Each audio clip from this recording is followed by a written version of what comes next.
अस्सलाम वालेकुम, welcome to my channel. आज ये मेरा फर्स्ट वीलॉग है। मुझे इसमें कोई तजुर्बा नहीं है कि कैसे वीलॉग बनता है और कैसे नहीं बनता है। तो आज मैं छुट्टी का दिन था तो सोचा बाइक को ज़रा वॉश कर लें, साफ़ कर लें, ताकि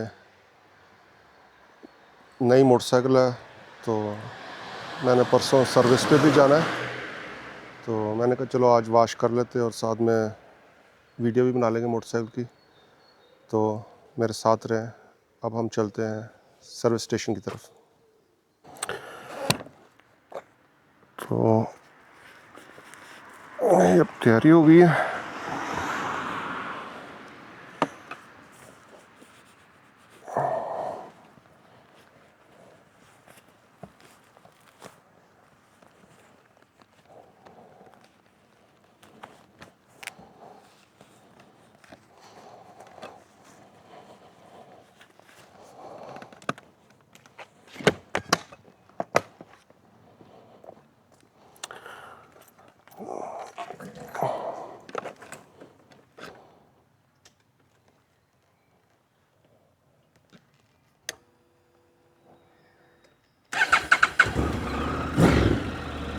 होंगे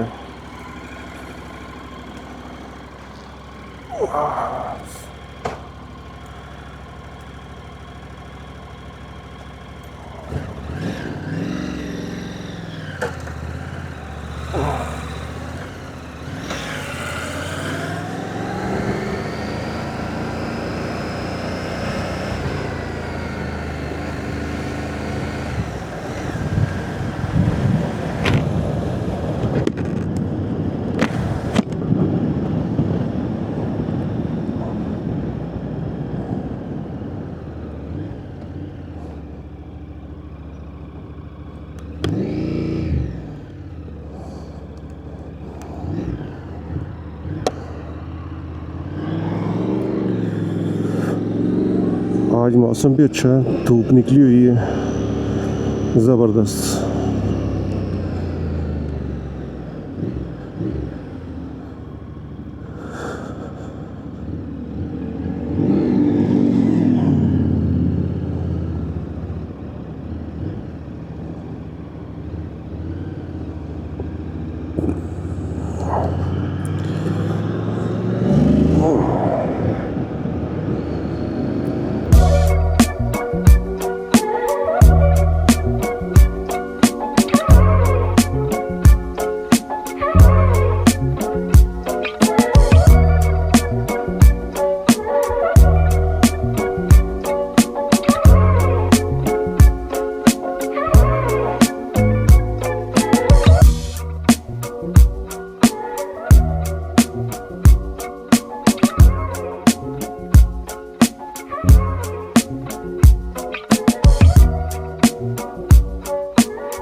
अच्छा जी, अब देखते हैं कि इसको चलाना कैसे है। हाँ, ये मेरा फर्स्ट टाइम है यहाँ पे, इसलिए मुझे अभी पता नहीं है। ओके, कार्ड के साथ कह रहे हैं। और ये क्या है? बैंकोमैट कार्ड के साथ। ओके, ठीपों के साथ नहीं चलता ये इसका। और भी अच्छा, ये सिर्फ क्रेडिट कार्ड के साथ चलता है। ये मेरे लिए ये नई चीज़ है। वैसे हर जगह जहाँ पे भी जाओ वहाँ पे वो ज़रूर होता है जिसके अंदर आप वो डाल सकें ठीपे।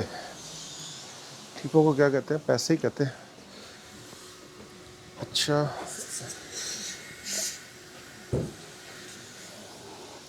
वैसे ये ख़तरनाक चीज़ें बंदा लगा के तो ना धोता रहे और भूल जाए।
जी वेलकम बैक। अभी हम धो के वहाँ से निकले मोटरसाइकिल, और मैं आपको मोटरसाइकिल के बारे में बताता हूँ। ये मैंने तकरीबन 2 वीक्स पहले ख़रीदी। तो ये है NC, अच्छा होंडा NC 750X। NC से मीनिंग है इसके न्यू कंसेप्ट, जबकि ये 2012 से ही मार्केट में है और काफ़ी कामयाब है। और X का मतलब यहाँ से मुराद लिया जाता है एडवेंचर, जबकि ये एडवेंचर तो इसको नहीं कह सकते, लेकिन ये कह सकते हैं कि ये ऑलराउंडर है। थोड़ी सी सिटी बाइक है, थोड़ी सी एडवेंचर है, थोड़ी सी लॉन्ग डिस्टेंस, ये हल्का फुल्का बंदा टूटी फूटी सड़क पे चला सके। अगर ज़्यादा टोए हों, यानी कि गहराइयाँ और सड़क में डैमेज हो, तो इंजन का नुकसान होने का खतरा है, क्योंकि इसका इंजन काफ़ी नीचे है। और ये डुअल इंजन है, और इसकी 750 को पिक है, और जो कि तकरीबन इस मॉडल में तकरीबन 59 बनते हैं PS, जो कि इतने ज़्यादा भी नहीं है और कम भी नहीं है। ठीक है, बड़ी एज के लोगों के लिए या न्यू कमर के लिए मेरी नज़र में बेहतरीन मोटरसाइकिल है, और ऑलराउंडर भी है। इसका मैं फ़ीचर आपको बताता हूँ।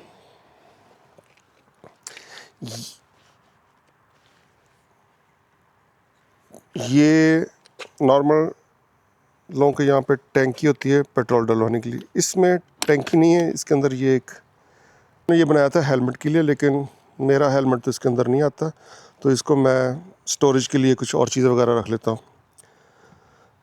यहाँ पे ये फर्स्ट एड बॉक्स रखा हुआ है और छोटी मोटी चीज़ें, अभी इसका इतना अंदाज़ा नहीं। और इसका जो फ्यूल है ना, वो आपको दिखाते हैं। चाबी को इस तरफ घुमाया और खुल गया, और यहाँ पे इसका फ्यूल है। और ये तकरीबन इसके अंदर कितने आते हैं, 12 लीटर आता है।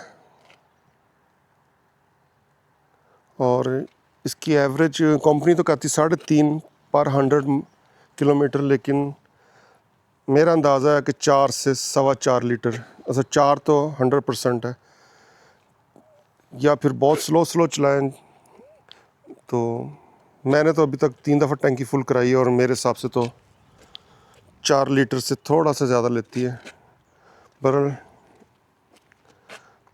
ये मैंने एक्स्ट्रा लगवाया है, ये काफ़ी महंगा था, ये भी 300 यूरो का उन्होंने डाल के दिया। देखो अल्लाह ना ही करे कि गिरे बाइक, लेकिन अगर हो तो देखते हैं कितना बचाती है। फिर ये मैंने ये डुअल बॉक्स लिए और साथ में ये इसका स्टैंड है जिसके ऊपर ये फिक्स होता है। ये तकरीबन मुझे 1500 यूरो का पड़ा, सिर्फ ये 2 और एक ये तीसरा 3। और ये मैंने 350 का लिया। इसके अंदर ये एडवांटेज, इसके अंदर 2 हेलमेट आए थे और ये यहाँ से ऊपर नीचे भी होता है। ये शीट वालों का है, इसका नंबर है SH59XX, फिर एडवेंचर से ही आ जाता है। हाँ ये लिखा हुआ है। और इसकी एडवांटेज ये है कि इसके अंदर 2 अच्छे खासे बड़े हेलमेट आ जाते हैं और ये यहाँ से ऊपर नीचे होता है, छोटा बड़ा भी हो जाता है। ये 2 साइडों पे लगा हुआ है और ये बेस्ट है। और इसके अंदर और किसी कंपनी में ये चीज़ नहीं मिलती जो इनके पास है।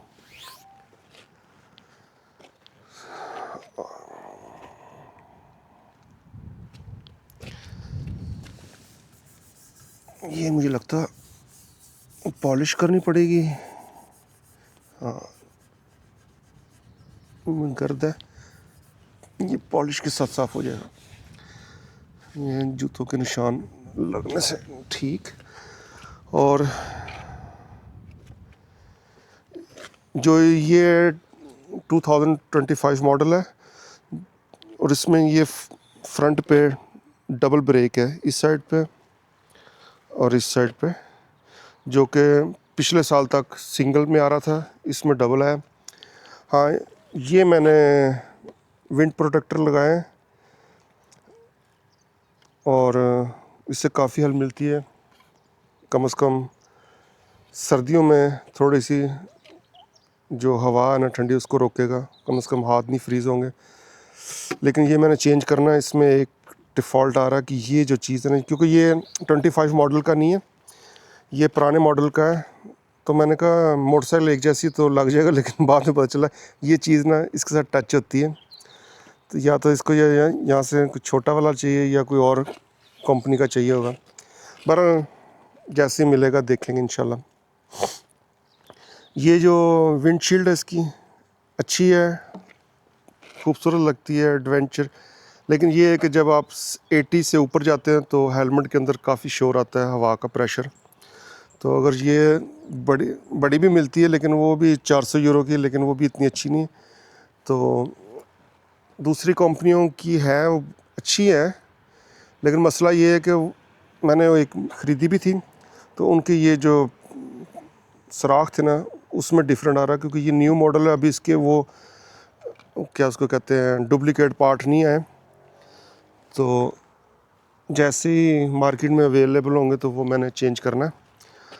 और ये मैंने नीचे एक लगाया था मडगार्ड का प्रोटेक्टर। ये वैसे लगाने वाला था सुराख करके, लेकिन मैंने इसको बगैर सुराख के लगाया, क्योंकि मैं नहीं चाहता था कि जो ओरिजिनल है उसको कोई डैमेजेस वगैरह करूं। बाकी अभी तक तो मैं मोटरसाइकिल से, बाइक से मुझे कोई ऐसा नहीं है, सिवाय सिर्फ ये कि इसका इंजन जो है ना काफ़ी नीचे है। यानी कि अगर इतना सा कुछ जंप वगैरह आ गया ना, स्पीड ब्रेकर जैसे पाकिस्तान में अक्सर स्पीड ब्रेकर आते हैं, तो वो काफ़ी उसके लिए ख़तरा है। बाकी आपके सामने। और ये मैंने LS2 का हेलमेट लिया था, ये भी तकरीबन 300 यूरो का था। इसमें ये एडवांटेज थी कि ये इस तरह करके ना ये पीछे चला जाता है, और जो पुराने मॉडल है वो इस तरह करके यहाँ तक आता है और यहाँ पे रहता है, तो वो फिर हवा के प्रेशर से सर पीछे जाता है। तो थोड़े से पैसे ज़्यादा लगते हैं, लेकिन इसका एडवांटेज ये है कि ठीक होता है। और साथ में मैंने ये इंटरकॉम लगाया फूड स्पोर्ट्स कंपनी का। ये मुझे 2 पीस मिल गए थे पार्टनर में 220 यूरो के, जो कि मुनासिब है।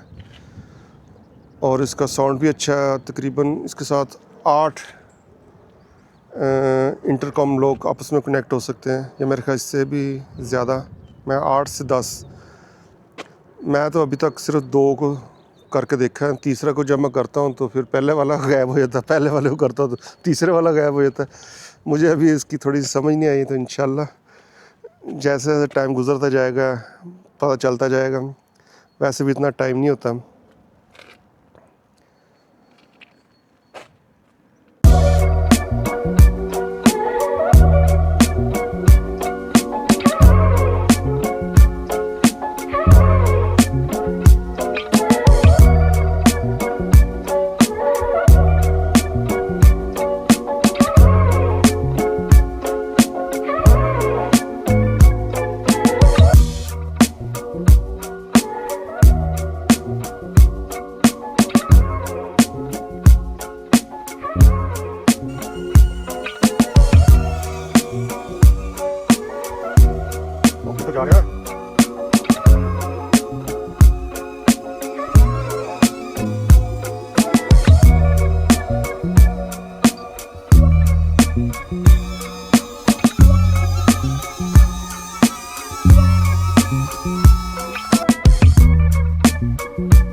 अब हमने पहला मार्का मार लिया है, बाइक भी धो ली है, ड्रोन का तजर्बा भी कर लिया है, थोड़ी सी मोटरसाइकिल के बारे में हमने आपको इन्फॉर्मेशन दे दी है जितनी को हमें पता थी।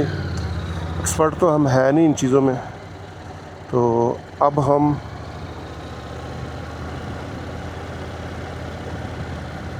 घर की तरफ चलते हैं वापस और जाके नया तजुर्बा करते हैं कि इस सब वीडियो को किस तरह हमने सेट वेट करना है और फिर YouTube पे किस तरह डालना है। हमें तो ये भी नहीं पता कि YouTube पे डालना किस तरह। तो आज मुझे लगता है सारा दिन या शाम तक और रात तक लेट नाइट तक यही आज काम करते रहेंगे। फिर ऐसा ऐसा जैसे तजुर्बा होता जाएगा फिर पता चल जाएगा भी यूट्यूब पे वीडियो बनानी कैसे है, कट कैसे करना, क्या नहीं करना, म्यूज़िक कहाँ से लेना। अभी ये सारी वो चीज़ें हैं जिसके बारे में मुझे 0/0 पता है।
ये बाइक मैंने चलाई है, बहुत इजी है, जिस तरह मर्ज़ी इसको ड्राइव करें आप।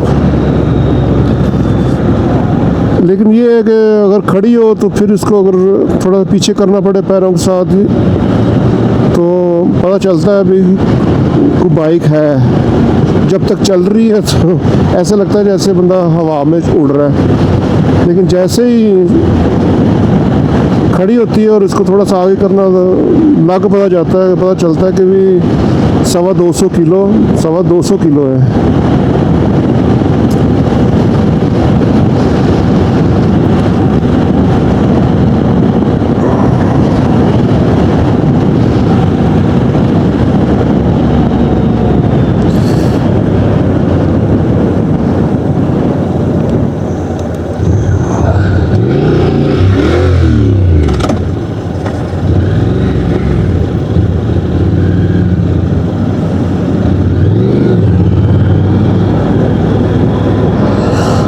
Şekle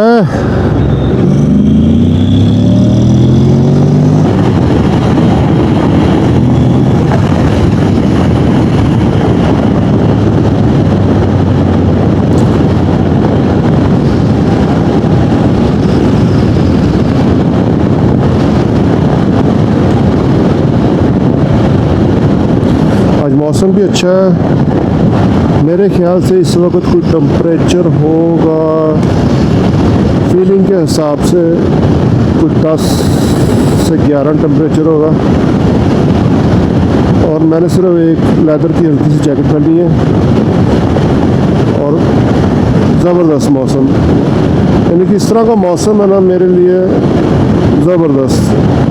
जैसे ही 30 तक टेम्परेचर ज़बरदस्त होता है, उसके बाद बस पसीने शुरू होते हैं।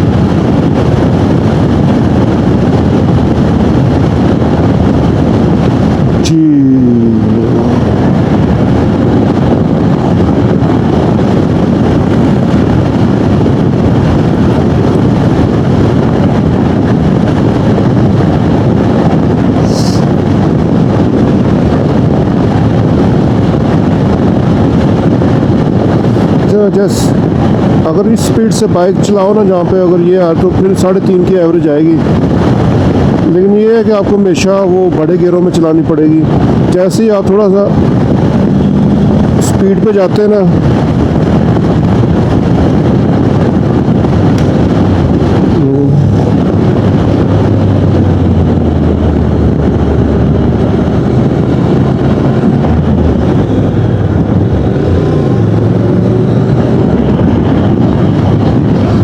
रडार था।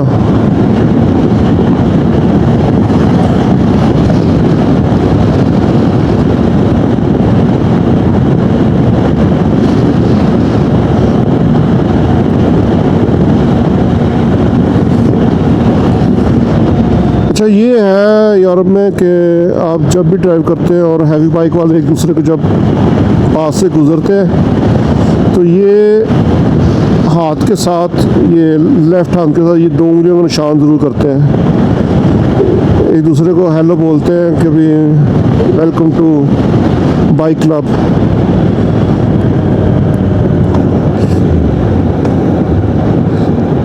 और मेरे साथ एक दिन ना बड़ा सीन हो गया।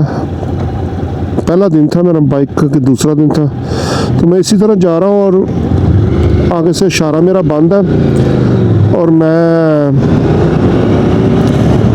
ब्रेक लगा रहा हूँ और बिल्कुल मैं स्लो हो गया था। तो यानी कि मैं अब मोटरसाइकिल मेरी रुकने ही वाली थी, तो वो एक बाइक वाला आया दूसरी रोड पे, तो उसने हाथ इस तरह इशारा किया। तो लेफ़्ट हैंड अब क्लच पे होता है, तो गियर डला हुआ, तो मोटरसाइकिल खड़ी हो तो ज़ाहिर बात है क्लच दबाना या गियर निकालना। तो मैं उसको सलाम के चक्कर में क्लच मैंने छोड़ दिया और मैंने बोल्ट ले ली, तो वो झटके लगे।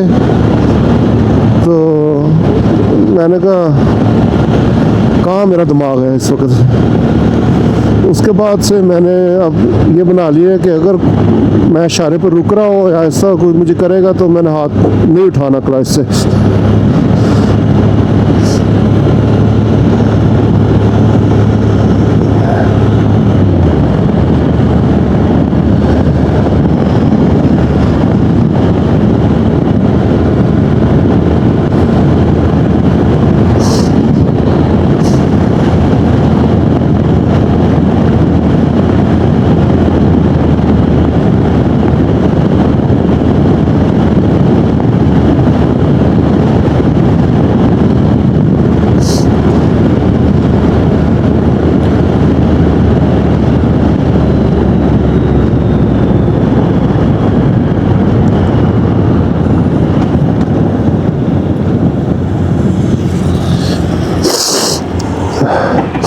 वो भी मेरे ख्याल वीडियो बनाता जा रहा है।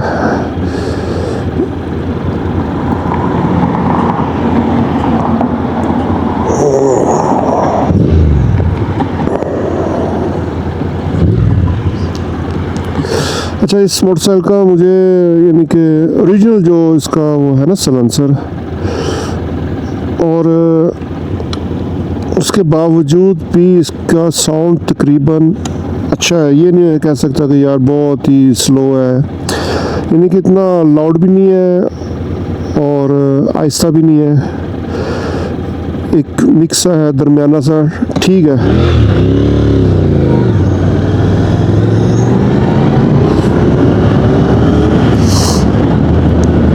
पहले मैंने सोचा था कि मैं इसके ऊपर वो ना वो हैवी किस्म का वो लगाता हूँ सलेंसर, जिसकी आवाज़ काफ़ी लाउड हो,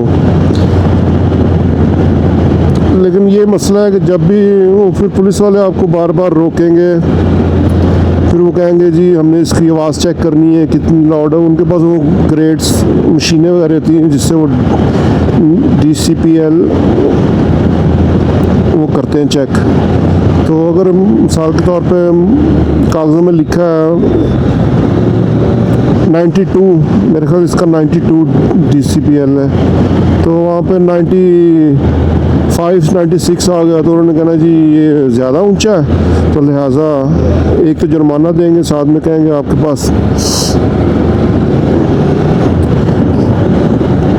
2 या 3 दिन का टाइम है, इसको आप उतरवाएं। तो मैंने फिर सोचा यार पंगे ज़रूर लेने हैं, ठीक है जैसे है ठीक है। वैसे भी साउंड इसका इतना बुरा नहीं है, और होंडा का तो हम शुरू से ही फ़ैन है, बचपन से, क्योंकि शुरुआत हमारी होंडा सिटी 70 से मैंने की थी। यामाहा भी मैंने चलाई है, लेकिन मुझे कभी यामाहा पसंद नहीं आई, उसके साउंड्स मुझे नहीं अच्छा लगता था, और वैसे भी मुझे पसंद नहीं थी। 70s वो हर घर में तकरीबन बाद में आ गई थी, पेट्रोल भी कम पीती थी, अक्सर लोगों के पास यही होती थी, तो हमारे पास भी 70 थी। फिर थोड़ा सा मैं बड़ा हुआ तो फिर 125 मैंने ली, अपनी फर्स्ट 125 ली, वो था तकरीबन कोई 89 मॉडल था, वो मैंने कॉलेज स्कूल दोस्त से ही ली थी, कॉलेज में मैं गया ही नहीं,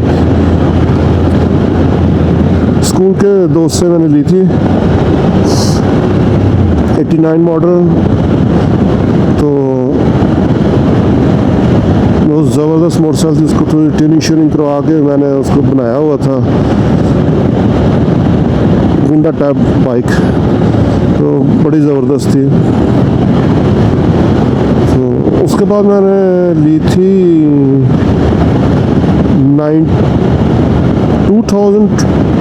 99 मॉडल लिया था, 1999 मॉडल लिया था मैंने 125।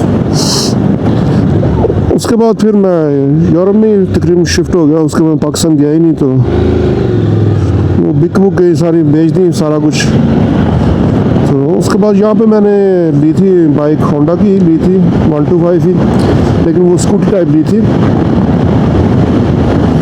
तो वो भी, लेकिन वो मज़ा नहीं आ रहा था, क्योंकि मुझे आदत है बाइक चलाने की और स्कूटी का मज़ा नहीं आता। तो कुछ देर तक तो मैं चलाता रहा, तो फिर मैंने कहा नहीं यार, मुझे लाइसेंस बाइक हैवी बाइक का करना ही पड़ेगा। तो अल्हम्दुलिल्लाह ये इसी साल मैंने, यानी कि शुरू मैंने पिछले साल किया था अक्टूबर में, फिर मैं छुट्टियों पे चला गया पाकिस्तान, उसके बाद थोड़ा डिले हो गया, और फरवरी में मेरा अल्लाह करते करते हो गया हर कुछ मेरा। और जिस दिन मेरा टेस्ट था, ड्राइविंग टेस्ट था, उस दिन बर्फ़ बारिश हो रही थी, ठंड थी, हर जगह स्लिपरी थी। तो जो चेकर था ना, जिसने मुझे लाइसेंस देना था, उसने मुझे कहा कि आज सर्दी भी बहुत है, बर्फ़ बारिश भी है, तो तुमको इतना वो नहीं करना पड़ेगा, क्या उसको कहते हैं, स्पीड की लिमिट जो अलाउ है उससे कम ही रख के चला लेना, कोई मसला नहीं, मैं पॉइंट माइनस नहीं करूँगा। तो वो मेरा काफ़ी एडवांटेज हो गया उसकी वजह से, तो एक दो दफ़ा मैंने साइन बोर्ड ही नहीं देखा और मैं गुजर गया, लेकिन क्योंकि स्पीड की लिमिट कम भी चला सकता था, इसलिए मेरी बचत हो गई।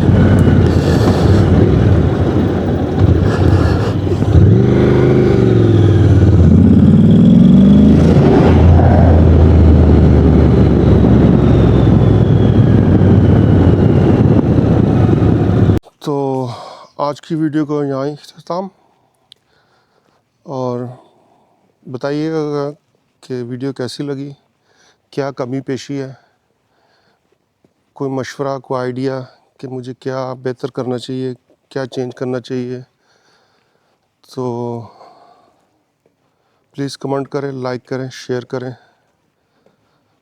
और दुआ में याद रखिएगा। अल्लाह हाफिज़।